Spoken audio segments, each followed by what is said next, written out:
Sejam bem-vindos ao Chá de Trovão, eu sou o Thunder com mais um vídeo de Fallout, mais um vídeo da Central Pandora, mais um vídeo que o Alexio que mandou. E vamos lá, vamos ver sobre a segunda temporada de Fallout, o que eles vão trazer. A única coisa que eu tenho de contexto de Fallout, tirando a quantidade exorbitante de vídeo que vocês mandaram, é a própria série de Fallout da Prime. É da Prime? É da Prime, né? Mas enfim. É a única coisa de Fallout que eu conheço e eu gostei muito da série. Então vamos lá.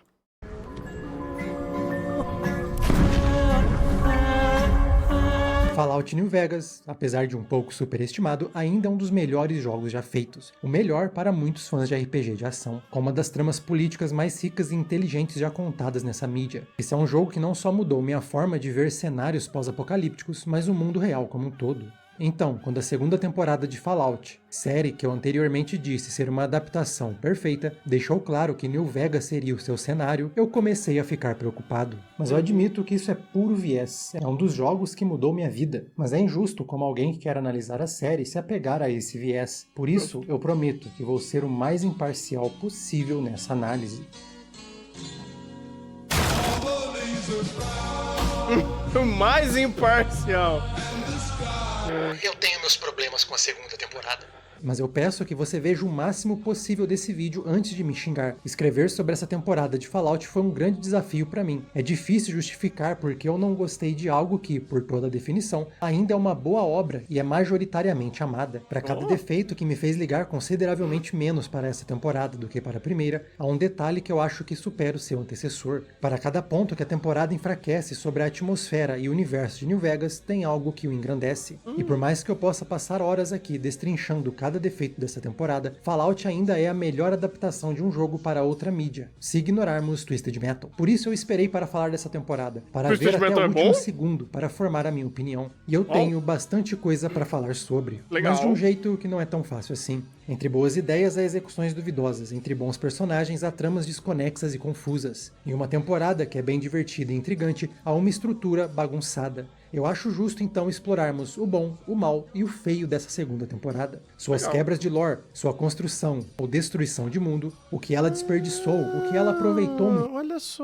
Olha só, os cães, né? sua construção ou destruição de mundo, o que ela desperdiçou, o que ela aproveitou muito bem. Como a comunidade de fãs se despedaçou, enlouqueceu um escritor e entrou em guerra civil. Ninguém viu Não, Twisted eu não tô Metal. brincando. Acho que E não. principalmente como Fallout continua crescendo. Boas-vindas ao Central Pandora e... Boas-vindas ao Central...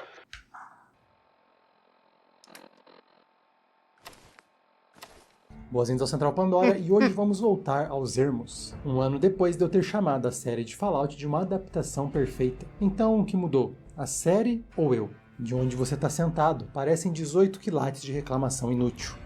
Mas a verdade é que falar de Fallout sempre foi importante. Sim.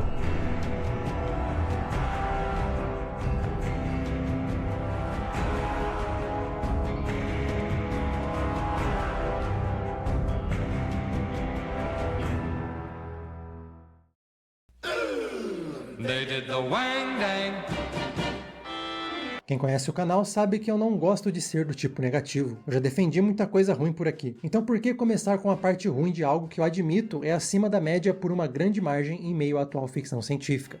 Mas porque eu quero falar sobre New Vegas, se isso não ficou óbvio. Mas principalmente porque eu acho que tudo que a série me incomoda, e acho que são defeitos genuínos, são redimidos com alguns pontos positivos que eu quero levantar mais pra frente. Legal. Então eu acho que o ponto lógico é começar justamente no que a série errou ao adaptar de New Vegas, principalmente as ideias que ela desperdiçou. E não, eu não quero falar sobre detalhes menores da lore, que eu sei que é o que muita gente decidiu focar, mas eu acho meio vazio. E ainda assim, não, eles não inventaram a Power Armor da NCR, isso já existe. Não, eles não inventaram que Deathclaws são pré-guerra, eles sempre foram. E não importa que o Dink esteja virado para o lado errado. O que eu realmente acho um problema quando essas mudanças enfraquecem ou emburrecem um universo já estabelecido antes. The Kings, ou os Reis, são uma facção fascinante em New Vegas. Tudo porque, quando você os encontra pela primeira vez, e olhando para eles superficialmente, a primeira coisa que você pensa é: que bando de bobo vestido de Elvis. E eles fazem parte do grande absurdismo de Fallout. Mas quando você começa a interagir com os Kings, você começa a perceber que, por por baixo dos litros de gel e das roupas dos anos 50 a uma ideia muito interessante. Como é comum em Fallout, os Kings são a caricatura de uma ideia, de uma ideologia. Nesse caso, o anarquismo individualista de Max Stirner. Cada homem é um rei de si mesmo e não deve nada a ninguém. We're different than other gangs, not just because we dress better. We're not just a group of thugs looking for our next fight. The Kings are about an idea, you see, where every man is free to follow his own path, do his own thing, where every man is a king in his own right. Em Diálogos Cortados fica bem explícito as ideias de Stirner que inspiraram os Kings. If someone takes your stuff, you're free to take it back. If you can't, maybe you shouldn't have come to Freeside in the first place. If somebody does something we don't like, we let them know about it. If they're strong enough not to care about us liking it, good for them. Mas intencionalmente ou não, a ideia de propriedade mantida exclusivamente por quem tem força de mantê-la é uma interpretação literal demais e infelizmente muito comum do que Stirner estava propondo. Isso acabou tornando os Kings uma gangue de extorsão. Até mesmo a missão deles de manter Freeside livre, mas segura, não demora para virar uma campanha de violência que acaba escalando em um conflito com a NCR. Então, o que começa com haha, que bando de bobo vestido de Elvis, se torna uma breve jornada em não apenas entender uma nova filosofia, mas em entender como ideias como a de liberdade e até mesmo a de bem comunitário através do aperfeiçoamento pessoal pode se tornar como qualquer outra forma de extorquir, explorar e oprimir. We've tried to pass our philosophy on to the people of Freeside, but not everyone is ready to be a king. Some people just plain don't respect others, and that's a no-no. If there's one thing I won't tolerate, it's lack of respect. E como a série usa os Kings, One morning while making the rounds, took a shot of cocaine and I shot my woman. olha esse bando de bobo vestido de Elvis. E nada mais. É um fanservice, ou desservice, para quem jogou New Vegas. Mas para quem nunca jogou, nunca viu essa história, não sabe quem eles são, é nada mais do que mais um dos muitos momentos cômicos da série com música antiga em meio a uma cena de ação. Algo que essa temporada fez um pouco demais. É vazio, é uma caricatura da caricatura. É uma atração de um grande parque de diversões, de uma ideia que antes significava alguma coisa. Existe uma diferença entre o absurdo com algo a dizer versus o absurdo pelo simples absurdo. Algo que pra mim foi um pouco recorrente demais na segunda temporada. Faz sentido, faz sentido. Até porque ali eu vendo a série sem contexto. Gus, vícios de Elvis, isso é engraçadalho, assim como muitas outras coisas que Fallout traz. E ali não é sobre quem está sofrendo a violência, é sobre quem está causando a violência, que é a Lucy abraçando as drogas. Falou, opa, agora eu posso ser violenta porque eu estou batendo em nada a não ser tipo cadáver andante. E ela deixa isso bem explícito, inclusive. Fala, tá tudo bem eu sou violenta porque eles não são humanos. Então é muito menos sobre quem está recebendo e muito mais de quem está atacando. Isso deu pra entender. Agora, os pormenores dentro de quem está recebendo a violência da Lucy foi bem descaracterizado. Não é descaracterizado, mas é uma poça rasa de algo que poderia ser mais profundo. Poderia ser uma conversa muito mais lateralizada, porque com muito mais contextos em si, do que apenas a Lucy tendo o seu momento de MacGyver e dando tiro em todo mundo porque ela tá drogada. E aí isso poderia ter uma força narrativa maior do outro lado que tá sofrendo violência, ter mais pormenores e tá sendo agredido por alguém que agora tem o poder de ser o agressor. Vamos dizer dessa forma. E então eu entendo que é uma redução, eu entendo quem não gosta disso, eu entendo que quem entenda de Fallout vai ver que existe um subtexto maior que não foi apresentado aqui e é meio triste e faz sentido. Faz sentido. Mas nenhuma cena importante não é interrompida por alguma coisa que não deixa a atmosfera mais profunda mesclar bem com esses momentos. É estranho que quando o ápice da construção mais importante do personagem desde a primeira temporada, que vem sendo preparado desde quando era introduzido, é pontuada com uma piada. O enfraquecimento das ideias de New Vegas é ainda mais forte quando exploramos algo que eu sei que incomodou muitos fãs dos jogos: como, na série, absolutamente tudo está destruído. Toda a civilização que vimos durante o jogo, todos os lugares interessantes, toda a personalidade do Mojave, simplesmente não existe mais. Tudo está morto, tudo está destruído, tudo está em um estado perpétuo de apocalipse. Mas, ao contrário do que muitos dizem, isso não é culpa exclusivamente da Bethesda. Não, o Todd Howard não odeia New Vegas. Os planos de Fallout 3, quando ainda se chamava Van Buren e estava com a Black Isle, era que Shade Sand seria destruída por uma bomba nuclear usada por um cientista que sobreviveu desde o período pré-guerra. Mas muito além de Van Buren, em New Vegas, mais especificamente as DLCs Dead Money e Lonesome Road, introduziram ideias que logo destruiriam o Mojave, como os Tunnelers e a Névoa Vermelha, sem contar que Lonesome Road acaba com a possibilidade de jogar uma bomba nuclear na NCR, algo que, muitos dizem, seria o final não opcional da DLC. Eu nunca gostei dessas ideias, então, quando a série fez a mesma coisa, não me incomodou. Inicialmente, com a segunda temporada adotando a narrativa de terra arrasada pelo Mojave e a proposital falta de respostas deixa um ar de vazio. Toda a dinâmica interessante de Prim entre serem vítimas de criminosos ou se render à autoridade da NCR e as consequências que isso pode trazer, nos fazendo questionar a legitimidade da República, o quão melhor ela pode ser. Na série... Todo mundo morreu. Acabou. Novak, uma pequena cidade... Isso daí é triste, porque você obviamente está reduzindo uma quantidade exorbitante de lore, porque você está ali basicamente reduzindo muito do mundo a destroços. Porém, tem um certo sentido. Porque, vamos lá, a série de Fallout, primeiro, ela é uma série que ela não vai conseguir passar a quantidade exorbitante de lore que existe de Fallout numa única série, num único contexto que eles estão ali, na cidade ou no ambiente que eles estão. Mesmo que eles percorram vários lugares, mas ainda estão orbitando, principalmente na segunda temporada, em New Vegas, é muita coisa para ser colocada em primeiro ou segundo plano. Então, reduz essa quantidade de coisas a o que dá pra ser trabalhado. E mesmo com essa redução, ainda tem coisa pra cacete. Tem muita coisa a ser elaborada, tem muito personagem a ser conversado, tem muito ambiente a ser explorado. E são ambientes que a série escolheu focar dentro dela. Não usar e ficar lateralizando toda vez os jogos que eu sei que tem. Mas eu não sei o quanto tem e o quanto isso é importante. Então eu não posso... de alguma forma ser arbitrário nisso. Mas quando eles estão falando, poxa, eu vou tentar focar muito mais nos meus personagens e eventualmente eu tropeço em coisas dos jogos, legal. Quando eles já estabelecem que esse é um futuro muito mais apocalíptico que os jogos, ele também já está tomando duas liberdades narrativas. Uma de fato construir um mundo mais destruído, mas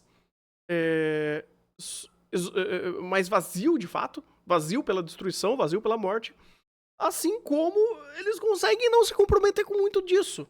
Porque, cara, se cada esquina de Fallout você tem uma lore elaborada sobre aquilo, imagina que caos seria pro roteiro ter que ficar repensando muito desses pormenores a cada esquina que ele vira.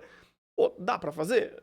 Dá, mas é muito mais difícil numa série que ela tem tempo de produção, que ela tem prazo, que ela tem orçamento, que tem muita coisa para ser pensada nos mínimos detalhes e é muito difícil você manter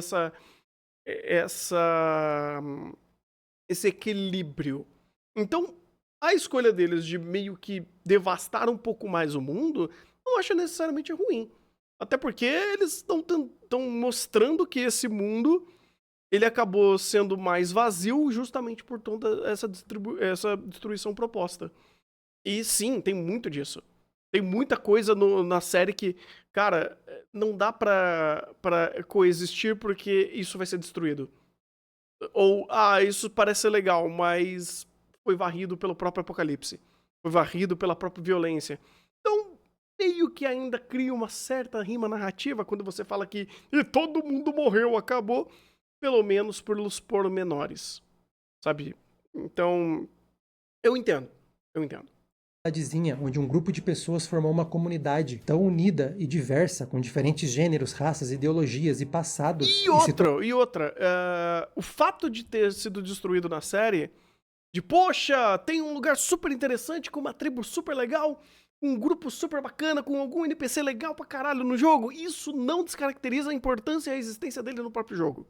Ou que aquela lore de fato existiu e que ela pode ser utilizada em outro contexto. Porque eu não sei como funciona a timeline de Fallout, mas existem uns what ifs aqui e ali, pelo que eu fui entendendo, porque você também tem um jogo de escolhas. E um jogo de escolhas, se você for fazer uma continuação, algum what if você vai ter que pegar. Então, meio que a série também tá pegando um what if onde tudo foi destruído. Então, acho que tá tudo bem ainda. Tá dentro das liberdades deles. Tornou algo tão forte que era capaz de resistir até mesmo a uma força como a Legião na série. Todo mundo morreu! Acabou. Vegas é uma bomba relógio, com até mesmo uma das famílias se preparando para uma guerra interna. Na série, todo mundo morreu! Acabou. Para quem não conhece a história de Vegas, a temporada nada mais é do que uma jornada por lugares vazios e destruídos. Para quem jogou, é uma experiência frustrante. Shade Sands é o melhor exemplo disso. Em New Vegas vemos que a NCR está muito além da sua capacidade de operar eficientemente. É dito como os barões de Bramin e grandes empresários têm tanta influência que a República não é comandada pelos seus políticos, mas pelas tampinhas e os seus novos dólares. Que apesar de ser fundada na ideia da democracia, o poder do povo para o povo, a NCR tem uma clara desigualdade entre aqueles que têm muito e os que não têm nada. E é só um desses dois lados que realmente tem o poder de escolher alguma coisa. Durante os eventos de New Vegas, a democracia da nova República da Califórnia já tinha definhado em uma campanha imperialista. Towns like Goodsprings and Primm don't stay independent for long. Not if you've got something the NCR wants. They expand. Fast. If you got land they want, they'll take it. Eventually. Did it out west? They'll do it here. They keep rolling over people. They'll regret it. That's how revolutions start. A NCR... Mas aí também leva uma outra máxima da série. Tudo se degenera. Tipo, pelo que eu entendi até então, em Fallout, quanto mais tempo se passa, mais destruição você acumula. Quanto mais tempo passa, mais pilhas de corpos acumulam. Então, se a série quer jogar um pouco lá pra frente, meio que tudo isso tá destruído, que nos jogos são interessantes, faz um certo sentido. Ou pelo menos é uma coesão dentro da própria premissa que eles proporam. Pô, a gente vai trabalhar muitos núcleos que acabaram só morrendo. A gente não vai abordar isso porque acabou. E tá tudo bem, até porque, de novo, a série não vai conseguir abordar tudo. É muito grande o universo de Fallout, é muito difícil. E ainda assim, ele consegue rodar com uma maestria muito grande, tendo principalmente 3 protagonistas, que é o Howard, a Lucy e o Max. Você tem alguns subprotagonistas, que eles protagonizam em alguns determinados momentos de alguns certos núcleos, como, por exemplo, o irmão da Lucy, ou o pai da Lucy, ou o... Deixa eu ver. Ou o próprio Howard, quando ele era no passado, que é super interessante. Então já tem tanto núcleo, tanto subgrupo, tantas esferas dentro da série que, cara, você ao abraçar tudo não dá. Não dá. Inclusive, é uma coisa que dá pra perceber que eles vão meio que estabelecendo e deixando no cantinho, porque não vai dar pra abordar tudo. É muito difícil. Então eles precisam focar no que eles conseguem focar. Por exemplo, uma coisa que eu vi que foi bem menos abordada na segunda temporada foi sobre radiação.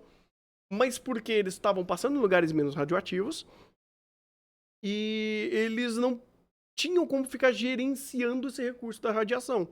Então vamos seguir a história. Inclusive, essa temporada ele focou muito em terminar a história do Howard. E era muito importante. Sabe, ele precisava fechar tudo aquilo porque todas aquelas lacunas eram importantes para ser ditas sobre o que a Vault-Tec fez, como as bombas foram jogadas, explicar tudo o plot sobre isso. Ele queria fechar esse personagem e fechou isso magicamente bem. Magicamente bem. Então, ver que existem esses pormenores que eles foram diluídos a todo mundo morreu, eu entendo quem fica triste. Mas eu entendo também as escolhas da série. Porque não dá pra abordar tudo na série. A série não tem a mesma possibilidade de mídia de abordar tudo como um jogo aborda. Uma mídia de filme, uma mídia de audiovisual, ele tem, sei lá, o Fallout com 8... São 8 episódios? 8 episódios de 40, 1 hora, vai. Vou chutar que cada episódio tem 1 hora. Você tem 8 horas de material. De uma narrativa sendo contada linearmente, de uma forma onde você é um agente passivo. Num jogo, um Fallout tem o quê? 40 horas de jogo? Quer ver? Vamos lá. Fallout New Vegas How long to beat? Quanto? Você tem... Só o New Vegas, você tem uma main quest mais side quests que beiram as 60 horas. É meramente impossível. Meramente impossível você abordar tudo que tem até dentro do próprio contexto de New Vegas. Até dentro do próprio contexto. É impossível abordar tudo isso dentro de uma série que, inclusive, ela está se propondo a, sim, trabalhar núcleos diferentes com personagens distintos. Então, nem todos os grupos vão ser trabalhados. Se eles, por exemplo, não falaram dos caras dos Elves, eles também gastaram um bom tempo para falar de outros núcleos que foram importantes para dentro da narrativa. Então, sinceramente, eu entendo que é um detalhe que desagrada os fãs de Fallout, mas aí eu acho que também tem que ser um pouco coerente com o desgosto. Tem que ser um pouco coerente com a mídia em questão. Não dá. Simplesmente não dá. Então, e isso é um problema que toda narrativa audiovisual passiva você vai ter esse problema. É a adaptação de anime, de jogo para anime, é de livro para anime, para filme, para série, para filme pior ainda. Porque você pode fazer trilogia, 6 filmes, 10 filmes, você não vai ter tempo hábil. É muito difícil você ter tempo hábil. Uma mídia de livro, ele tem muito mais expansão de texto, porque você tem muito mais contexto, você tem muito mais texto de fato, muito mais informação ali, e que aí você vai montando elas de acordo com a própria forma de mostrar a história. Para um jogo é muito mais complexo, porque você tem uma mídia de interação, uma mídia onde você tá naquele mundo e o mundo foi desenhado e construído para você interagir. Ou seja, se você tem uma equipe de produção de jogos que seja mais hábil, com mais recurso, com mais tempo, com mais capacidade de fazer um jogo mais rico contextualmente, e vai ter muito mais história. Vai ter 60 horas de conteúdo para você absorver jogando. Então, a mídia de jogo é muito complexa, porque ela tem uma qualidade de roteiro, ou uma qualidade de contexto muito grande. É muito grande. Então, é difícil. Dito isso, ainda a série de Fallout é maravilhosa. É um alerta sobre como a ideia de democracia pode facilmente desmoronar. Uma república pode se tornar um império. O poder para todos pode se tornar poder para o 1% mais poderoso. Por isso, a justaposição entre a NCR e a Legião é tão interessante no jogo. A NCR não é uma joia de uma civilização ameaçada por um sistema maligno que quer moldar o mundo à sua imagem. É uma tentativa de salvar a civilização, recriando os erros do passado. A própria NCR na série, ela foi pouco abordada. A próxima temporada, pelo que deu a entender do gancho do final da segunda temporada, que vai começar, de fato, a falar sobre eles. Ali a gente vai entrar no núcleo deles. Porque o Império de Kaiser, até que teve isso, foi bem abordado ali. Né? Você teve uma Macaulay Culkin e tal, teve um negócio de desfecho ali. Então, existiu. Agora, a NCR foi meio que pequenos núcleos isolados sobre eles e nada muito a fundo. Então, numa próxima temporada ele vai ter esse espaço e o próprio arco do Howard sobre a bomba e a Vault-Tec meio que já foi completo. Então você tem mais espaço dentro da narrativa pra falar dele e a Irmandade de Ferro. Então, tem muito mais contextos pra isso. Porque a guerra nunca muda. A Iniciar mostra como ideais de igualdade, justiça e prosperidade devem ser constantemente protegidos, renovados e vigiados. Ou então apenas voltaremos para o mesmo destino e viveremos em um mundo moribundo, incapaz até mesmo de se alimentar. E como ela é apresentada na série... Bum! Justamente como uma joia de uma civilização que foi destruída por um sistema maligno. E esse é um ponto importante. Fallout, a série, não entende a NCR. É possível argumentar que apenas Shade Sands é esse paraíso perfeito de biblioteca pública, jardins verdinhos e água potável, e que o Mojave e outras fronteiras têm a NCR em seu pior, como dito no jogo. Mas ao mostrar apenas a versão paradisíaca da República e nos negar qualquer contato com o que aconteceu no Mojave, já que todo mundo morreu, a série empobrece consideravelmente o que torna a NCR uma facção tão fascinante, que não é o fato de que eles eram os grandes heróis de um mundo caído, mas sim os muitos defeitos que a faziam ser tão similar com as democracias que conhecemos hoje. Mas também tem um outro ponto que pode ser abordado em breve, né, na próxima temporada. A introdução desse mundo perfeito pode ter tido um custo. Pode ter alguns pormenores. Pode ter um tom muito mais cinza. Então, vamos ver. Fallout nunca foi sobre defender uma ideologia certa, pintá-la como a solução. Sempre foi sobre como toda boa intenção pode se tornar a destruição do mundo. Exato. Quando Lucy defende a Iniciar com essa frase especificamente... One side is murdering people, enslaving them, crucifying them, and the other side is just vaguely problematic. Mas isso, cara, de novo, eu não sei se o que a série vai fazer. Mas com certeza a próxima temporada vai ter muito mais de NCR e a coisa vai pegar fogo. Cara, eu tenho certeza que eles vão querer fazer isso. Porque ninguém salva. Ninguém se salva aqui. Todo mundo... Tipo, todo mundo mostra um lado ou defeituoso, ou um tom de cinza, ou bem amoral. Sabe? Bem imoral. Então, assim...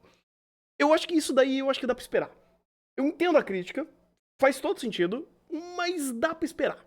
Vamos ver o que eles vão fazer pra frente. Simplificação monstruosa do que New Vegas estava tentando fazer. Claro que é justificável que ela idealize a NCR, pois ela nunca viu seus erros e não necessariamente é um furo na narrativa.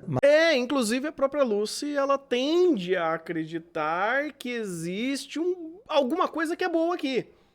Ela é leal e burra, então tá tudo bem essa personagem falar isso. Tanto que é a única personagem que enfatiza isso. Então tá tudo bem, sabe? A gente tem dois personagens muito leal e burro, que ajudam muito, inclusive, de uma forma muito introdutória, a perspectiva de certas coisas no mundo, que é a Lucy e o Max. Eles têm ideais e perspectivas de mundo muito mais simples, muito mais... diretas, muito menos complexas de detalhes e isso vai sendo construído ao longo do tempo. Os personagens são um pouco uma folha mais em branco, vamos dizer assim. Não totalmente em branco, mas uma construção mais simples de um personagem. Isso não é ruim, de forma alguma. Inclusive, Fallout é ótimo nisso. Fazendo um personagem que ele é fácil de ser entendido e a simplicidade de perspectiva dele acaba se tornando... Ela conflita a todo momento com o contexto que ela vive, porque existem tanta coisa complexa acontecendo do lado dele que esse personagem simplesmente não entende. E aí ele meio que corta boa parte da complexidade pra tentar entender algum ponto ali como bem e mal, certo e errado, e vai. E é ótimo isso. Parece criança, sim, porque eles são muito mais puros, vamos dizer assim. Muito mais inocentes. E aí você joga eles no mundo pra eles tomar porrada. E isso é incrível. Mas a série não fez nada para apresentar outro ponto de vista, o que deixa muito claro que ela concorda com essa visão através da personagem. Tudo que é dito sobre os problemas da NCR é que ela cobra impostos, justamente dito pelo representante das megacorporações que ajudaram a destruir o mundo. É engraçado, ok, eu admito, um vilão que matou milhares, talvez milhões, comparar escravidão com impostos como sendo igualmente ruim, mas eu não acho que vale a pena o quanto foi perdido por um momento engraçado assim. Pra quem nunca teve contato com a costa oeste de Fallout, quem nunca jogou 1, 2 e New Vegas, eu tenho certeza que a sensação que a série te deixou é que a NCR são os claros heróis desse universo, que o seu fim foi a tragédia que fez tudo ficar assim tão ruim. De novo, falando de alguém que só viu Fallout pela série, não tive essa impressão. Eu tive a impressão de eles estão... É uma associação meio coringa, é um grupo meio coringa. Porque é um grupo que, diferente até da Irmandade de Ferro, é a Irmandade de Ferro mesmo que fala, eu não lembro, que estava ativamente na história desde a primeira temporada, porque um personagem veio dali, que é o Max, eu já estava vendo aquilo acontecer. A NCR eu via como um grupo distante, quase que mitológico. Ele tem ali o que eles fizeram em Shade Sand. Você tinha pequenos grupos isolados que estavam esperando eles voltarem como uma forma... Quase como se eles tivessem uma crença naquilo. Como se fosse tão improvável de aquilo acontecer que isso nunca... Que isso é só um sonho. Sabe? Como se fosse uma esperança. Porém, como tudo em Fallout tudo é muito cinza, eu nunca imaginei, eu nunca vi que eles eram, salvadores de fato. Porque não tem salvador. Não existe certo salvador, o herói. Não tem. Absolutamente não tem. Então, a NCR, pra mim, pela minha perspectiva, foi muito claro que o tempo deles ainda não chegou. Eu ainda não vi o suficiente sobre eles. E eu vejo personagens que identificam esse grupo de uma forma tão quase mitológica, mas isso não tá me enviesando a esse ponto, porque eu sei que em cima de toda esperança dada em Fallout, não existe bem uma situação heróica, uma salvação de fato, porque não tem uma salvação fácil. Tudo tem um preço. Tudo tem um preço em Fallout. Então o próprio mundo de Fallout me responde quando eu penso em que algo pode ser bom, sabe? Que pode ser moralmente bom, que pode ser moralmente heróico. Então, dentro da própria forma que Fallout me conta sobre tudo que acontece nesse mundo, tudo que é bom tem tons de cinzas que eventualmente vai ruir a moralidade daquilo em algum momento. Eu vejo, por exemplo, o Max e a Lucy, que eles são os pontos de moralidade leais e bons, onde eles são inocentes, e o mundo tá degradando eles aos poucos. Mesmo eles ainda tentando se manter leais e bons, mas não dá. Então, isso daí já me seta o que a narrativa quer contar. Se eles me trouxeram no NCR como um elemento que ainda vai ser construído, beleza. Dê tempo ao tempo, deixa a história me contar. Eu não vou ficar criando expectativas em algo que não tenho ainda informações o suficiente. O único bem maior que poderia vencer a Legião, uma visão maniqueísta e, eu sei que eu tô batendo bastante nessa tecla, simplista, enfraquecida e pra mim emburrecida. Algo muito mais fraco do que toda a história da Costa Oeste nos jogos propôs desde o começo. Quando Freeside, que historicamente odeia a NCR, estava em constante conflitos com os cidadãos da República, que agredia e era agredido pelos soldados, e os via justamente como forças de colonização na sua zona autônoma, está comemorando, reverenciando e adorando a volta da República, fica bem claro que, diferente do que foi dito sobre a primeira temporada, a série ama a NCR e quer a todo custo pintá-la como a definitiva parte heróica desse mundo. Por isso que eu tô sentindo esse ar de plot twist. Justamente por isso. Porque quando eles chegam, os heróis, é o exército que vai salvar a gente. Será que vai salvar mesmo? Porque, de novo, meio que a história me explicando como funciona seu mundo. Eles explicaram de uma forma muito coerente, muito didática, que tudo em Fallout tem seu preço. Tudo é cinza. Tudo é calcado ao seu próprio viés, ao seu próprio interesse. A NCR não deve ser diferente. Porque nada me diz que não pode ser diferente porque eu não conheço ainda. Eu não conheço eles. Como que eu posso tirar essas conclusões? Eu posso, obviamente, ter uma previsão sobre tudo aquilo de acordo com os personagens que eles estão contando. Porém, é muito interessante, muito engraçado eu cair nesse bait. Porque, de novo, nada em Fallout é preto no branco. Nada em Fallout é leal e bom. Ou é justo, é certo, é heróico. Não existe isso. Esquece esse conceito. Então eu tô esperando, tipo, que toda essa narrativa de heróis, não sei o quê, eventualmente vai cair no lodo. Eventualmente vai cair por terra. Então deixa a terceira temporada vir. De novo, não dá pra saber. Então eu prefiro deixar essa minha conclusão sobre NCR vindo de alguém que só viu a série em stand-by, né? Eu sei que isso pode ser resolvido na terceira temporada, e essas nuances podem voltar à tona, mas como ela está agora, ela enfraqueceu completamente o que torna a região do Mojave um cenário tão brilhante dentro da ficção científica. E, de novo, eu discordo. Porque eu não vou cair... É meio que... Eu me sinto caindo num bait. Não me parece que isso vai ser real. Me parece que é apenas um bait. Que tal personagem, tal grupo, tal questão aqui não é pintado de ouro, não é pintado como salvador da pátria, porque fizeram merda. Tem muito mais nuances em cima disso. Então eu não compro esse bait. E eu também não quero parecer ser um hater da NCR. O jogador já tá calejado. Não é nem o jogador, mas o espectador. Se você entendeu o que a obra quer dizer quanto ao...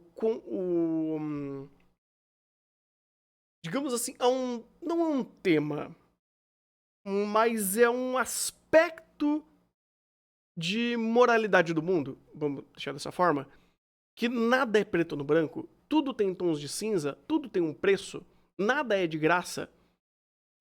E vamos colocar dessa forma, vamos colocar o Howard como um exemplo de âncora moral de Fallout, que eu acho que ele é muito bom nisso. Ele é um cara leal e bom? Não. Ele é um cara que luta pelos interesses dele. Ele vai usar o que ele tem em mãos para chegar no objetivo dele. Se você afeiçoa pelo que ele faz, ou se ele tem um código moral que ele respeita dentro do que ele percebe, dentro da própria regra que ele estipulou, beleza, ele é coerente dentro do código moral que ele criou. E segue. Mas ele é um indivíduo, ele não é um grupo, obviamente. Quando você coloca isso num grupo, você vai ter que colocar um código de moral um pouco mais amplo e elástico, como foi o que aconteceu com a Legião. Ou até mesmo a Irmandade de Ferro, que eu acho que na Irmandade de Ferro é muito mais legal nisso daí, porque você vê que é um grupo multidivisório, sabe? Você tem múltiplas visões sobre o que é certo e como ele vai ser seguido em cima dos ideais de quem tá mandando. Porque daí a pessoa que tá mandando, pelo poder que ela tem, ela vai estipular as diretrizes e as rédeas que aquilo vai ser seguido.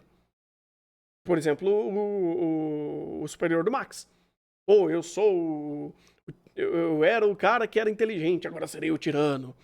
Eu tenho a energia perpétua, então agora eu vou unificar esse pequeno grupo e agora eu vou tomar a força em irmandade e unir todo mundo através do meu único espectro. Então, você entende isso daí acontecendo. Você entende que tudo isso tá acontecendo e que todo personagem, pela própria visão dele, ele tá fazendo certo pra ele. Certo? E alguns têm menos dificuldade de pisar nos outros para conseguir chegar no objetivo que ele quer. E todos ali dizem que estão fazendo certo pra eles. Eles têm, dentro do código ético deles, que eles estão fazendo o certo pra eles. E segue o jogo. Entende? É muito individualista esse sentido. É muito individualista até nos pequenos grupos que eles criam. E é legal, inclusive, como a própria Lucy e o Max, eles fogem um pouquinho dessa regra porque eles têm empatia. Eles querem tentar ajudar os outros, eles querem ajudar o próximo, eles querem não agir de forma egocêntrica, e eles acabam tendo que agir de vez em quando, querendo ou não. A própria Lucy deixa o Howard se fuder algumas vezes e falar, não, aqui é a lei da cobrança, né? Você dá com a mão e tira com a outra, e tá tudo bem. Mas aí é seguindo dentro do código moral que Fallout cria pra cada grupo, cada personagem. Então, porra, tá tudo bem. Então, de novo, se ele faz isso com todo mundo, por que não vai fazer com a NCR? Mas aí eu vou esperar, tem a próxima temporada, deixa a coisa acontecer.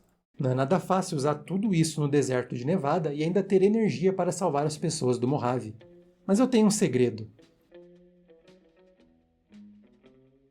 Você achou que a Insider era só roupa para evento especial? Não, ela é a roupa que te acompanha o dia inteiro. O seu ritmo muda, mas a Insider continua funcionando. A Insider é a roupa que te ajuda que o vídeo é meio longo. Curtas. O Insider está com o cupom de carnaval e 20 coisas que estão... Mas por favor, eu não quero dar a impressão de que meu único problema com a segunda temporada é o quanto ela não parece com New Vegas.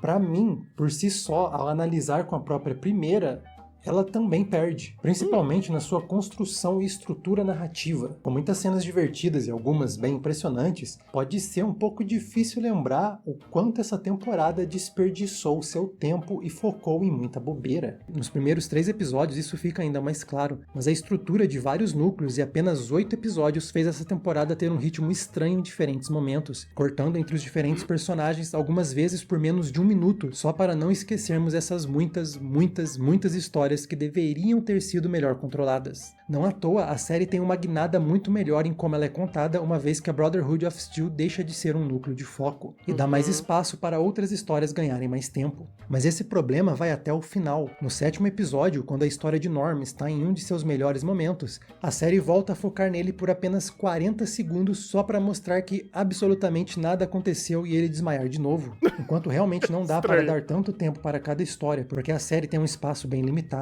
Era bem possível diminuir o bem inútil núcleo do grupo de apoio que começa do nada e não vai a lugar nenhum. Tem literalmente uma cena que é nada mais do que um delírio de um personagem, que é maior do que essa cena do Norm que tá acontecendo no momento crucial do personagem. É um videoclipe divertidinho, mas qual é o objetivo? Até mesmo se a proposta era falar sobre como as pessoas em locais de segurança e privilégio tendem a se incomodar mais com as besteiras do dia a dia e com festinhas do que com o iminente fim do mundo, teria muitos jeitos melhores de fazer isso sem...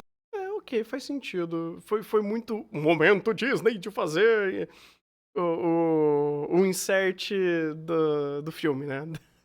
O musical da Disney. Faz sentido. Sem desperdiçar o pouco tempo que as outras histórias tinham. Essa falta de foco e tentar falar muito em pouco tempo causa efeitos bizarros, como o super mutante que claramente está preparando o terreno para a 3ª temporada, aparecendo por nada mais do que alguns segundos, falando de forma vaga sobre o que vai acontecer e sumindo. Claro, você e quem já jogou sabe o que é um super mutante. Qualquer pessoa que começou a conhecer esse mundo pela série vai pensar apenas: hã?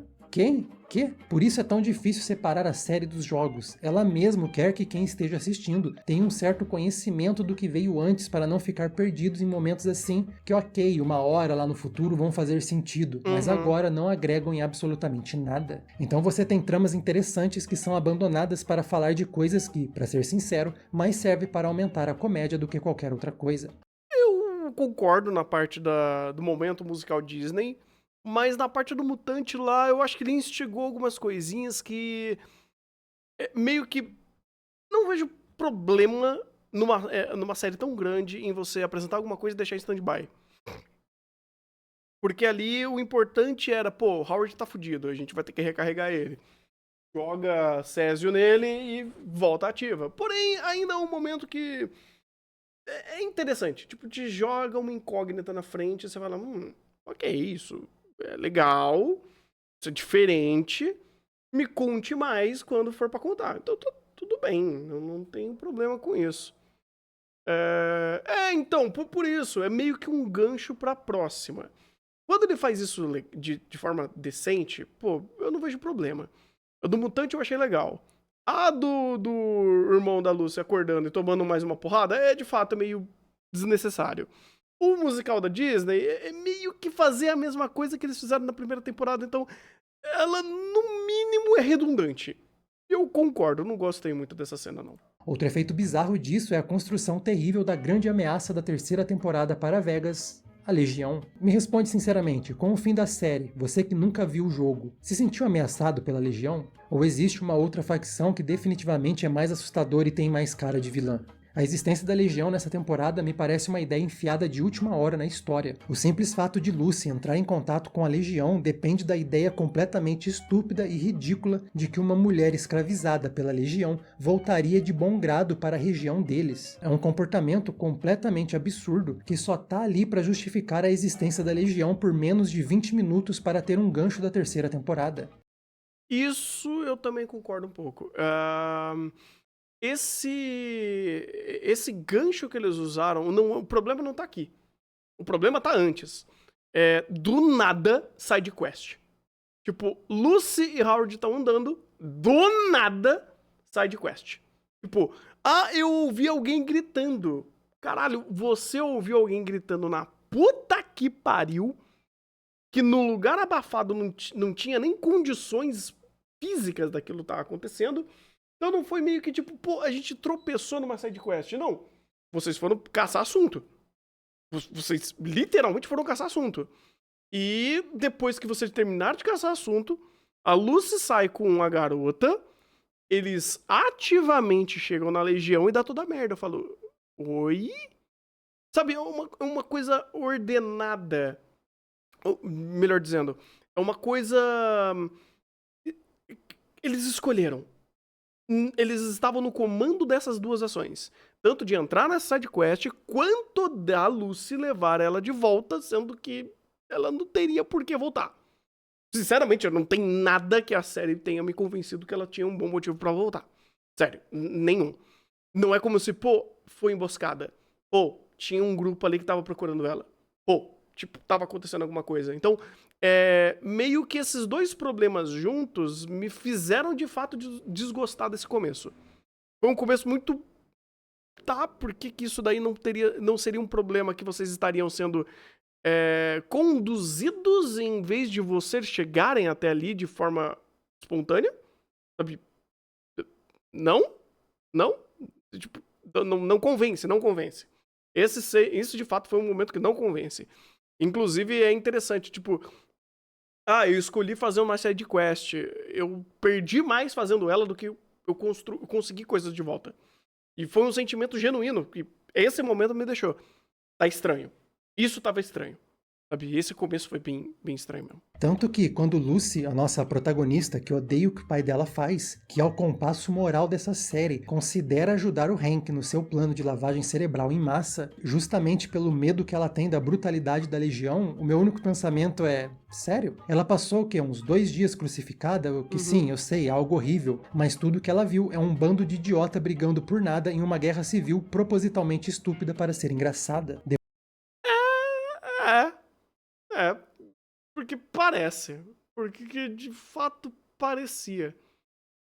A Legião, pelo que eu entendi até então, eles me pareciam só um grande de brucutu, burro, que gostava de fazer cosplay de romano, porém eles são tão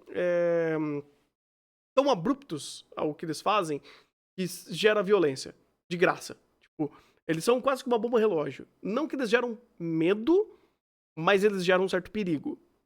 Eles simplesmente resolverem pegar em armas e tacar o louco, não é nem 1-2, é só no 1 e já foi. Então é uma bomba, é uma granada com pino solto. Ela pode explodir literalmente a qualquer momento. E esse foi o sentimento que me deu. Não que eles, meu Deus, são uma ameaça de fato a ser um inimigo imposto. Não. Mas um grupo que ele é tão habitolado que qualquer mudança no paradigma já faz esse pavio estourar. Tanto que foi o que aconteceu. Tem um corpo ali que ele é o Kaiser.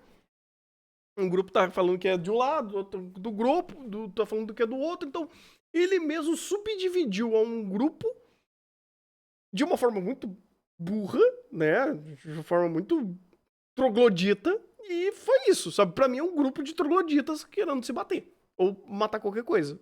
É isso.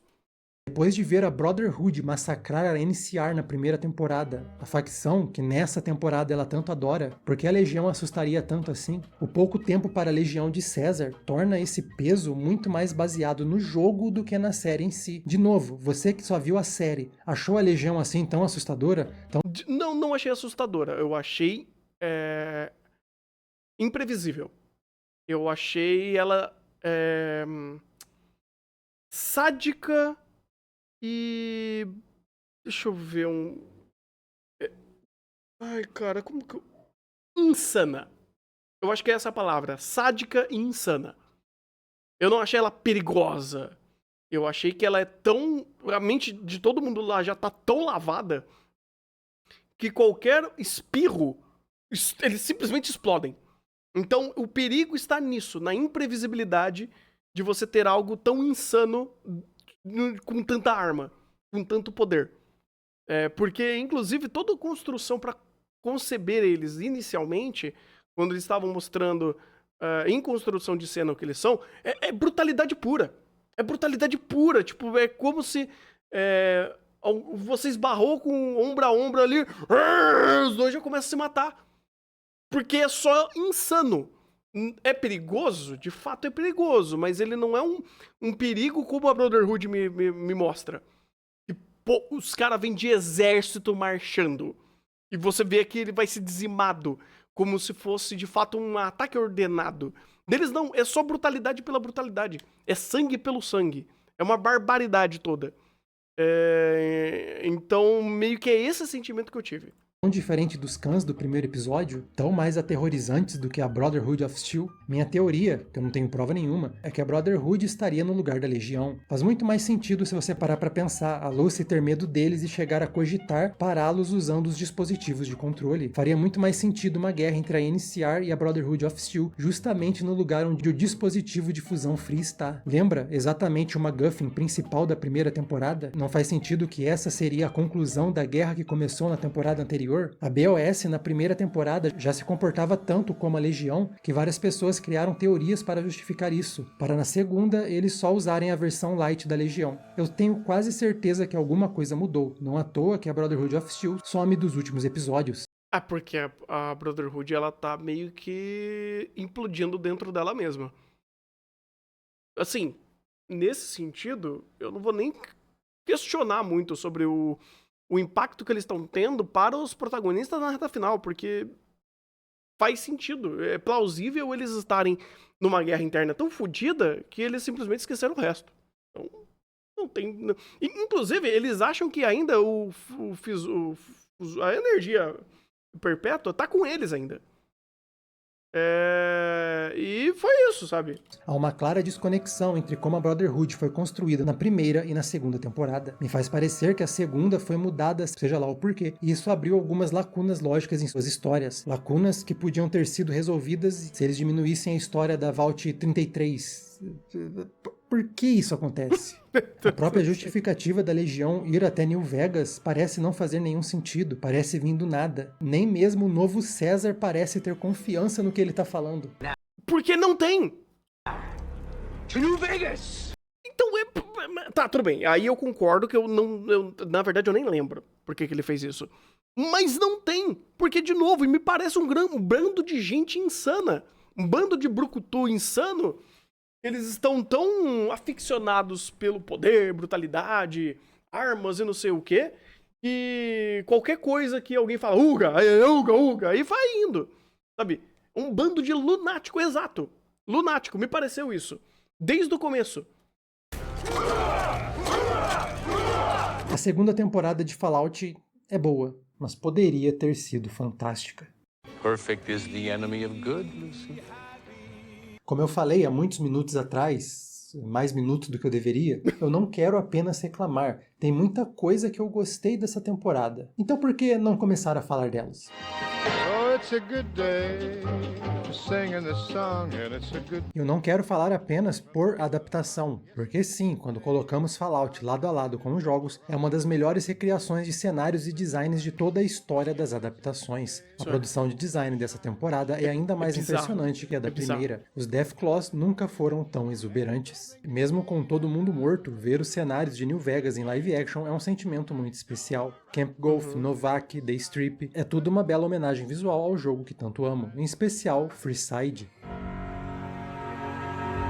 Freeside é um ótimo exemplo de como romper as limitações do material original, porque enquanto em New Vegas o local parece só um lugar abandonado com alguns poucos moradores de rua, um cenário bem desolado, a ideia de Freeside sempre foi ser um lugar cheio de vida e cheio de gente. Basta ver como ele é representado nos quadrinhos prequel de New Vegas, uma paisagem de beleza incomparável. Pelo menos para os esquisitos que amam New Vegas tanto a ponto de passar 35 horas para recriar uma armadura. E sem contar que temos algumas das cenas mais legais da franquia. Eu sei que muita gente quer ficar achando buraco na lore, mas uma Power Armor da NCR saindo na porrada com os Deathclaws é a coisa mais legal que eu vi em qualquer produção recente.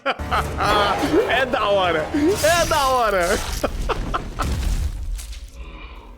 Não, esquece. Essa é a coisa mais legal que eu vi recentemente. Esse tiro parece alguma referência muito boa do jogo. Além disso, os 3 personagens principais continuam sendo maravilhosamente interpretados. Todo mundo nessa série tá no seu melhor. Thaddeus roubou absolutamente toda a cena em que ele estava. Justin Theroux conseguiu ser um excelente House, quase tão bom no papel quanto René Auberjonois. E sim, o House da série é muito bem caracterizado. O House do jogo só finge ser frio e calculista. Quando ele é desafiado... I spent 2 centuries searching for the platinum chip. It's my invention, my property, mine! Now be a good courier and deliver it! A mesma coisa acontece... Cara, não, esse núcleo de Howard e o Mr. House, puta vida! É espetacular! É espetacular! Na série. I think you're a killer! I think I know exactly who you are! Enquanto eu acho que a Lucy começa a série meio perdida, até com seu desenvolvimento do fim da primeira temporada sendo revertido para ela voltar a ser a boba e inocente no começo dessa, inclinando muito pro alívio cômico, no fim ela tem uma das melhores cenas de toda a série e uma das atuações recentes mais comoventes. A última cena com o seu pai é fantástica. Por mais que eu tenha passado muitos minutos falando do que eu não gostei, eu não acho que a direção e a atuação da segunda temporada tenha muitos, se qualquer, defeito. A forma que eles usam blocagem e iluminação é sublime. Por exemplo, quando Cooper está entre a vida e a morte e a luz do cenário faz metade do seu rosto parecer um crânio. É a representação visual do pouco que sobrou do homem tentando escapar da morte. E por isso que eu acho que essa cena é importante. Por isso que essa cena tem muito mais valor do que o musical da Disney. Porque essa cena, como ele falou, mas foi uma cena rápida. Sim, foi rápida. Porém, muito bem aproveitada. Muito bem editada. Muito bem filmada. Pô, é maravilhosa. É maravilhoso, cara. Então, tipo assim, quando a cena tem um valor de produção, um subtexto gerado através da própria direção, porra, tem todo o valor. Vale muito a pena a cena por si. E quando ele lembra de que ajudou no fim do mundo, uma lágrima solitária escorre justamente do lado que parece morto. É um detalhe pequeno, incrível. Mas caramba, são esses pequenos detalhes que jogam essa série lá pra cima quando o assunto é a qualidade do que está em tela. Exato, e por isso que tem valor. Por isso que, tipo, pô, legal, eu não sei o que é aquilo, mas aquilo tem um lastro sentimental pra um personagem ou pra algum acontecimento que me faz colocar na caixinha. Opa, essa coisa aconteceu, existe esse conceito de mundo aqui. Vou colocar na caixinha. Eu não sei o que é. Deixa lá. Eventualmente ele me explica. E mesmo que eu não goste de como muito da temporada desperdiça a construção de mundo bem superior que veio antes, é injusto eu não julgar o que ela está tentando falar sobre, mesmo que isso tenha enfraquecido o que ela podia falar sobre. E assim como o tema da primeira temporada... Everyone wants to save the world, they disagree on how. Dessa vez temos a continuação desse tema, mostrando como Hank e por sua vez o Enclave quer fazer isso. Enquanto Hank é apenas um vilão surpresa da primeira temporada, a segunda expande consideravelmente a sua história, o coloca como um verdadeiro antagonista e mesmo com os problemas de falta de tempo causado pela estrutura confusa, ele é um dos melhores vilões já criados para Fallout. Não muito diferente do também fascinante Master. Ele quer salvar o mundo e acredita que está fazendo isso, e a sua visão de um mundo perfeito de civilidade é justamente a visão de um grande corporativista, um bando de drones que o obedecem, produzindo e gerando riqueza. E essa é uma ideia interessante porque faz uma boa ponte entre os planos do Enclave, que geralmente envolvem genocídio, com a parte corporativa que foi o grande foco da primeira temporada. Inclusive, se eles quisessem fazer mais caricato essa apresentação do corporativismo aqui, eles poderiam ter trocado o musical da Disney lá no Vault 33 pra cá. Dava pra fazer. Kyle MacLachlan brilha como Hank e é um vilão muito bem escrito, verdadeiro ao seu ideal. É o tipo de ideia que mais assusta antagonistas, o monstro que acredita que está fazendo a coisa certa. É uma dinâmica que funciona muito bem e eu acho que, diferente do Instituto, seu objetivo é bem definido e até possível argumentar ser sim uma possibilidade para um futuro mais pacífico, assim como acontece com a Legião em New Vegas. É muito incrível, porque o papai aqui é justamente isso. É um mundo tão insano, tão fudido, tão destroçado, que ele criar um sistema que mantém um certo nível de equilíbrio a um custo humano parece plausível. Não que eu esteja concordando, mas ele é plausível pelo que ele estabelece. Tipo, ele parece plausível, ele parece algo que faz sentido dentro da lógica absurda que ele criou. Dentro de tantas outras lógicas absurdas que tentam criar uma estabilidade de algum sistema. Então o papai fazendo isso aqui, e ele fala, não, beleza, eu tô de fato transformando todo mundo em máquina. Todo mundo de forma... Eu tô removendo a individualidade dessas pessoas. Porém, eu estou permitindo que eles coexistam em uma forma pacífica e dando propósito e produtividade para eles. Sabe, é plausível dentro da perspectiva dele. Mas aí, isso que eu acho interessante, é quando a obra, ela pega, elabora e joga a peteca pra quem tá assistindo. E eu acho isso muito legal. Porque aí a conversa consegue se desdobrar pra fora dela. Aí, tipo, eu estou criando essa hipótese. Você aceita? Sabe, você oferece de volta pra quem está assistindo. E a pessoa fala, eu concordo com isso? Eu não concordo com isso? Entende? É muito interessante. É super interessante. Porque ele tá fazendo um juízo de valor de fato. Porém, ele está sendo honesto com a proposta. Com a proposta que ele tá propondo. Vocês entenderam? Eu acho isso muito bom que ele faz, cara. Dessa vez, apesar de manter esse tema, o foco dessa temporada foi a possibilidade de tentar encontrar pessoas boas que podem ajudar a salvar o futuro. Infelizmente, um tema que surge um pouco tarde demais, porque eles ficaram gastando um tempão com aquela bobeira do... Ok, eu vou me acalmar, essa parte já passou. Essa temporada comenta bastante sobre ideais e sobre como eles podem salvar ou destruir o mundo. Uma reclamação que muitos tiveram foi como a Brotherhood of Steel ficou emburrecida da primeira para a segunda temporada. E apesar de achar que essa foi uma mudança de última hora, como eu já falei, eu até que gosto dessa ideia. Quintus é tão preocupado em apenas preparar seus soldados para serem soldados que faz sentido que eles sejam estupidamente agressivos e despreparados. Eles são apenas ensinados a matar e destruir e nada mais. Qualquer organização assim vai acabar se tornando estúpida. Mas isso é algo que respeitando as escalas, as estabelecidas escalas, é o que aconteceu com os caras de Roma lá. Com o exército de Roma lá. Porque lá eles tiveram muito menos tempo, obviamente. Mas a proposta é muito parecida. Você está criando um grupo militar que louva e é construído através da violência. De uma violência completamente... não é animalesca, mas... aleatória. E o outro você está construindo um exército regrado em hierárquico. Porém, ainda sobre bandeiras de violência. Sobre bandeiras de dessa visão reta à própria estrutura estabelecida.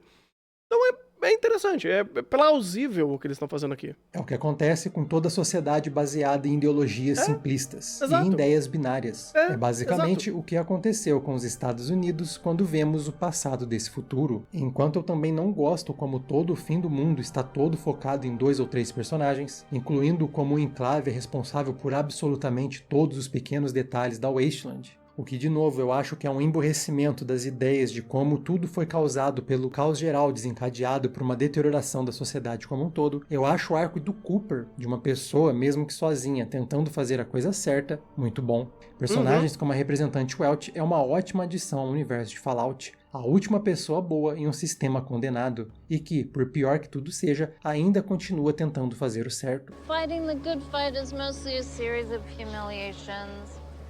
E o final dela é aterrorizante. Assim como Cooper, que tentou de tudo para fazer a coisa certa e não só destruiu a sua carreira, como acabou causando o fim do mundo e tirando dele sua família por 200 anos. Então por que continuamos tentando fazer a coisa certa? Isso eu acho foda, cara.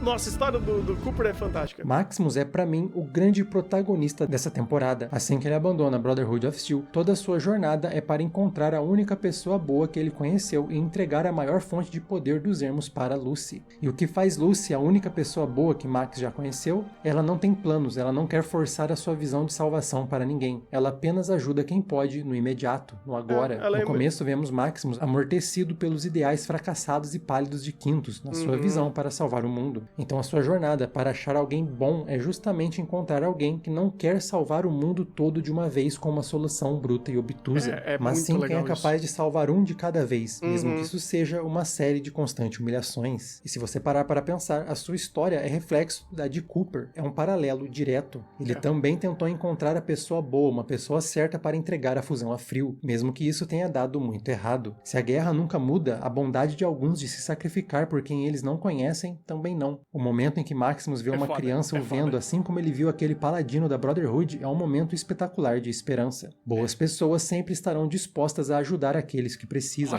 mesmo que elas se ferrem 1, 2, 3 vezes. Vai ter sempre alguém disposto a destruir o mundo por poder, por dinheiro, por glória, mas vai sempre existir alguém para mostrar pra gente que sempre vale a pena lutar por quem precisa. De uma forma irônica, ao não entender o que torna a NCR brilhante e torná-lo uma versão limpinha de si mesmo, essa parte sobre ideias acaba ganhando força. Vemos que membros da NCR ficaram 20 anos ainda agarrados aos ideais da nova República da Califórnia. Não a sua corrupção, não a tudo que deu errado, ao imperialismo de Kimball, mas a ideia de que eles estavam lá para proteger o Mojave. Por isso que eu Enquanto falei, muitos podem ver isso como uma mitologia, sabe? Como um conto. Porque eles estão ali 20 anos esperando uma coisa que talvez nunca aconteça. Ou uma fábula. Como burrice dos personagens, é na verdade a perseverança de acreditar em algo bom, mesmo quando tudo já acabou. Enquanto organizações como a Vault-Tec, a Legião e o Enclave se mantêm fiéis aos seus ideais por tudo o que eles têm a ganhar, aqueles poucos da NCR se mantêm fiéis mesmo tendo tudo a perder. O retorno heróico da NCR no final, por todas as fraquezas narrativas da temporada até agora, mostra uma república construída por pessoas dispostas a fazer o certo mesmo com tudo perdido, por pessoas como Maximus e por aqueles dispostos a sofrer pelos outros. Se a primeira temporada, em New Vegas, tinha uma visão cínica sobre aqueles que querem salvar o mundo, a segunda injeta uma dose de esperança nesse universo. Se nós abandonarmos aquilo que acreditamos, se não nos preocuparmos em mantermos em xeque as forças que querem minar e enfraquecer tudo aquilo que queremos construir, vamos sempre voltar para o fim de tudo. A segunda temporada de Fallout reposiciona o universo da série para falar do poder daqueles que sempre vão acreditar no poder de acreditar em um futuro melhor. E para mim, por mais que ela tenha errado em muitas outras coisas, essa é uma ótima mensagem para um mundo em que parece cada vez mais próximo do fim. Sim, porque aqui, inclusive, esses dois, eles são o último fio de esperança que a série nos deixa. Eles são leais e bobos. Eu sei, eles são leais e bons. Em muitos momentos, eles acabam tendo que, às vezes, pisar neles mesmos ou fazer alguma coisa que eles não necessariamente concordam. Mas quando eles têm o poder de escolha, eles não estão sendo simplesmente agarrados pelo turbilhão do próprio mundo que eles vivem, eles ainda tentam tirar o melhor deles. Eles ainda tentam se manter firmes. Eu acho isso maravilhoso. Esse daí, inclusive, os dois, eles são as duas últimas fagulhas de esperança e empatia que existe em Fallout. Existem ainda outros personagens que tentam fazer isso. Mas eles são muito claros nesse objetivo. Eu acho que eles funcionam perfeitamente nesses papéis, inclusive, à sua própria maneira. Então, porra, cara, é maravilhoso. Nossa, Fallout tem excelentes personagens. Com o mal e o bom fora do caminho. Se a série pode fazer referência a Sérgio Leone, também posso. Eu quero falar sobre o feio. Sobre como o verdadeiro emburrecimento de Fallout não aconteceu nas telas.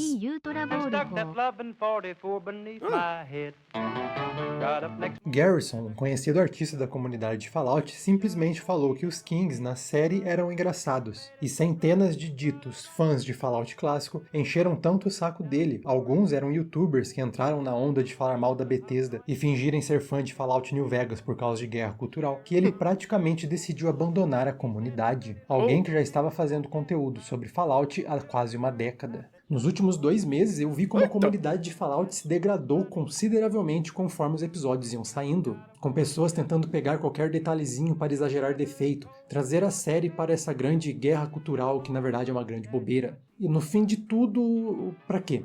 Sim, New Vegas é um jogo maravilhoso e que mudou minha vida, e eu aposto que mudou a vida de muitas outras pessoas. Mas por que passar tanto tempo odiando algo que, no fim das contas, gosta tanto de New Vegas quanto você? E tá tentando. Mas, cara, isso daí é só o reflexo de fandom é um fracasso social. Fandom é a síntese de como a sociedade falhou. Porque, cara, é incrível. Toda fandom, quando acontece alguma fagulhinha de dar treta, ela explode. E eu já vi isso inúmeras vezes acontecendo. Inúmeras vezes acontecendo sobre os mais diversos sentidos de fandom. Porque os caras porque quer pilhar. Eles querem medir o micropênis de conhecimento deles pra falar, não, ele fez errado. Ah, mas ele fez... Fandom é legião. É. Exatamente. É uma referência clara e direta. Fandom é a legião mostrada na série de Fallout. É um bando de troglodita que quer fazer uga e se bater e bater no outro e não é pela razão. É pela briga. É pelo escárnio. É sobre isso. Quando chega num ponto onde uma comunidade começa a se implodir dentro dela mesma e até pegar algumas pessoas que são ou criadoras de conteúdo ou os próprios criadores e começam a criar o escárnio nisso, cara, acabou. Acabou. Simplesmente, tipo, acabou a conversa, acabou a humanidade, acabou a empatia, acabou tudo. Acabou. Aquilo vira apenas o caos, aquilo vira apenas o ódio pelo ódio. E isso é muito triste. Isso, quando acontece, cara, gera pra mim um sentimento de eu quero abandonar isso. Eu quero abandonar. Eu simplesmente quero pular fora do barco porque é impossível conversar sobre isso. É impossível você ter uma conversa saudável sobre isso. Porque se você vai falar alguma coisa, vai vir uma quantidade exorbitante de legiões armados com seus teclados e mouses no Twitter pra ficar enchendo a porra do saco. E é só encheção de saco. É só uma quantidade massiva de ódio gratuito que não vai levar a lugar algum. Seja pelo alvo que eles estão atacando, seja entre eles mesmos. Porque eles acabam se batendo. Porque eles começam a pegar o teclado e bater na pessoa em questão, ou no ponto de crítica em questão, e de repente é o teclado batendo um no outro, eles batendo neles mesmos. Vira simplesmente um caos generalizado, onde se perde qualquer tipo de conversa, qualquer tipo de humanidade, integridade, empatia. Não existe mais nada.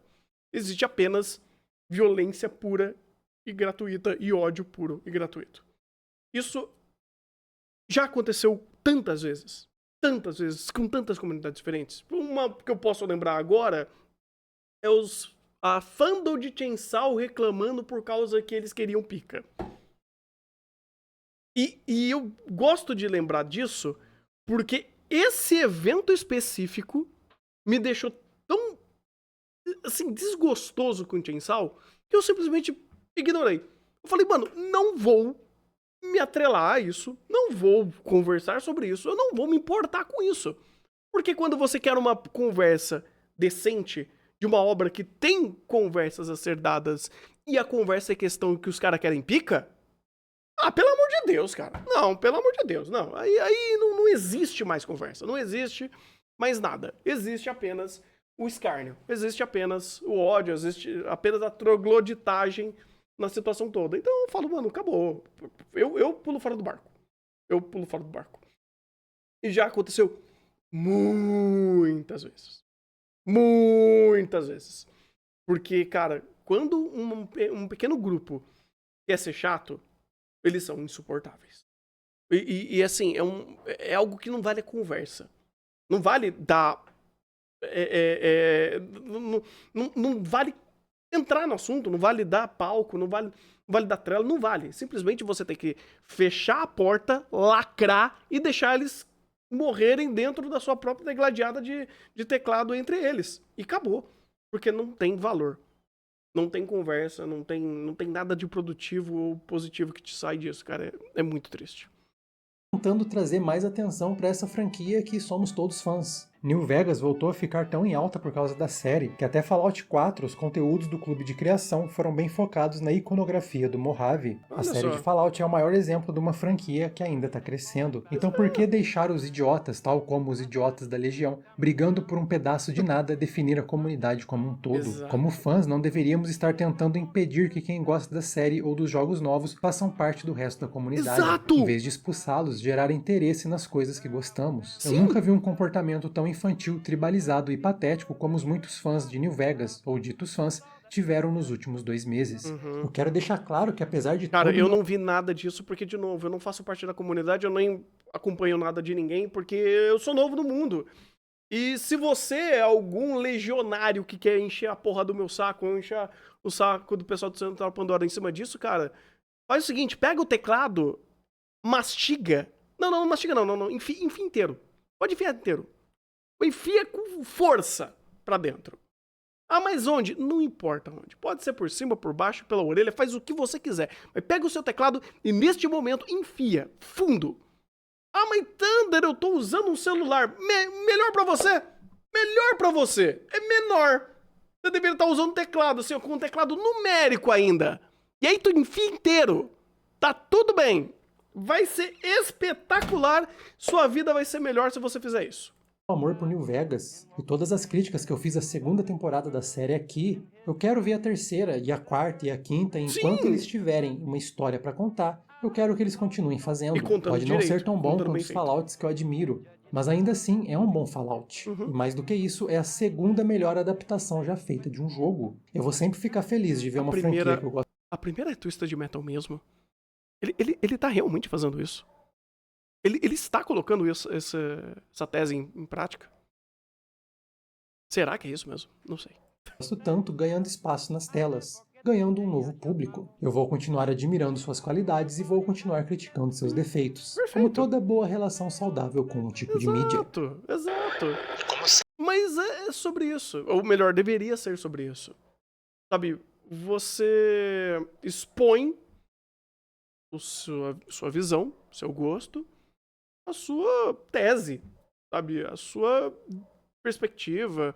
E tenta embasar aquilo de quem está vendo ou está ouvindo, quem está consumindo aquilo que você está colocando pra fora, né? A sua opinião, consiga ter algum valor. Porque a minha opinião embasada na minha opinião e é isso aí.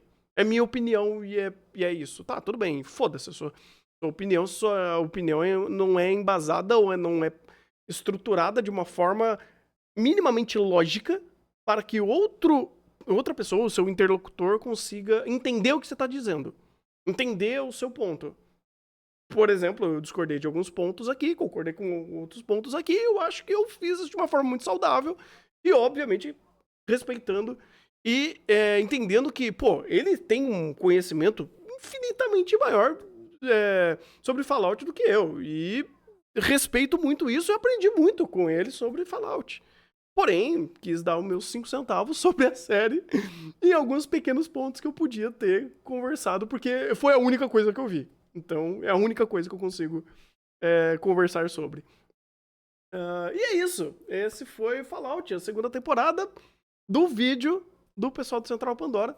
Eu sempre deixo o pessoal, porque eu sei que não é só ele. É Matheus, eu nunca lembro o nome dele. Eu nunca lembro o nome de ninguém, mas enfim, é problema meu. É um problema que eu tenho. E é isso. Obrigado por ter mandado, Alexiuk, um bom anime. Até o próximo vídeo. E peraí, agora eu fiquei cabreiro aqui. É Matheus mesmo o nome dele? Ou eu tô loucão? Não é Matheus. É Matheus? Eu não sei. Eu não sei. Por favor, me corrijam aqui, chat. Eu esqueci. Eu realmente esqueci o nome dele. Meu Deus do céu. Perdão. Desculpa.